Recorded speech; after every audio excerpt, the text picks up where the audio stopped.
Brokeback Mountain. It would be Jack Twist's second summer on the mountain, Ennis's first. Neither of them was 20. They shook hands in the choky little trailer office in front of a table littered with scribbled papers, a Bakelite ashtray brimming with stubs. The Venetian blinds hung askew and admitted a triangle of white light, the shadow of the foreman's hand moving into it. Joe Aguirre, wavy hair the color of cigarette ash and parted down the middle, gave them his point of view. "Forest Service got designated campsites on the allotments. Them camps can be a couple of miles from where we pasture the sheep. Bad predator loss, nobody near looking after 'em at night. What I want, camp tender in the main camp where the Forest Service says, but the herder," pointing at Jack with a chop of his hand, "pitch a pup tent on the QT with the sheep, out of sight, and he's going to sleep there. Eat supper, breakfast in camp, but sleep with the sheep, 100%, no fire, don't leave no sign. Roll up that tent every morning in case Forest Service snoops around. Got the dogs, your 30-30, sleep there. Last summer had goddamn near 25% loss.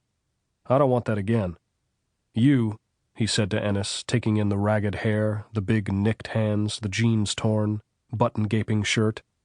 "Fridays 12 noon, be down at the bridge with your next week list and mules. Somebody with supplies will be there in a pickup." He didn't ask if Ennis had a watch, but took a cheap round ticker on a braided cord from a box on a high shelf, wound and set it, tossed it to him as if he weren't worth the reach. "Tomorrow morning we'll truck you up the jump-off." Pair of deuces going nowhere. They found a bar and drank beer through the afternoon, Jack telling Ennis about a lightning storm on the mountain the year before that killed 42 sheep, the peculiar stink of them and the way they bloated, the need for plenty of whiskey up there. He had shot an eagle, he said, turned his head to show the tail feather in his hatband. At first glance Jack seemed fair enough with his curly hair and quick laugh, but for a small man he carried some weight in the haunch, and his smile disclosed buck teeth, not pronounced enough to let him eat popcorn out of the neck of a jug, but noticeable. He was infatuated with the rodeo life, and fastened his belt with a minor bull-riding buckle, but his boots were worn to the quick, holed beyond repair, and he was crazy to be somewhere, anywhere else than Lightning Flat. Ennis, high-arched nose and narrow face, was scruffy and a little cave-chested, balanced a small torso on long caliper legs, possessed a muscular and supple body made for the horse and for fighting. His reflexes were uncommonly quick, and he was far-sighted enough to dislike reading anything except Hamley's saddle catalog. The sheep trucks and horse trailers unloaded at the trailhead, and a bandy-legged Basque showed Ennis how to pack the mules, 2 packs and a riding load on each animal, ring-lashed with double diamonds and secured with half hitches, telling him, "Don't never order soup. Them boxes of soup are real bad to pack." 3 puppies belonging to one of the blue heelers went in a pack basket, the runt inside Jack's coat, for he loved a little dog. Ennis picked out a big chestnut called Cigar Butt to ride, Jack a bay mare who turned out to have a low startle point.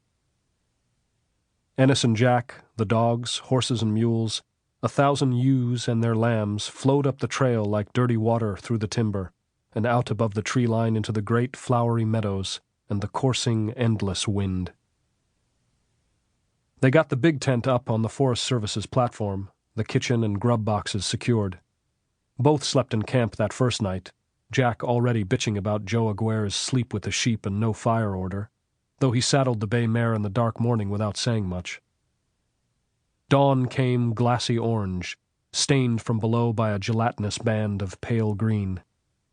The sooty bulk of the mountain paled slowly until it was the same color as the smoke from Ennis's breakfast fire.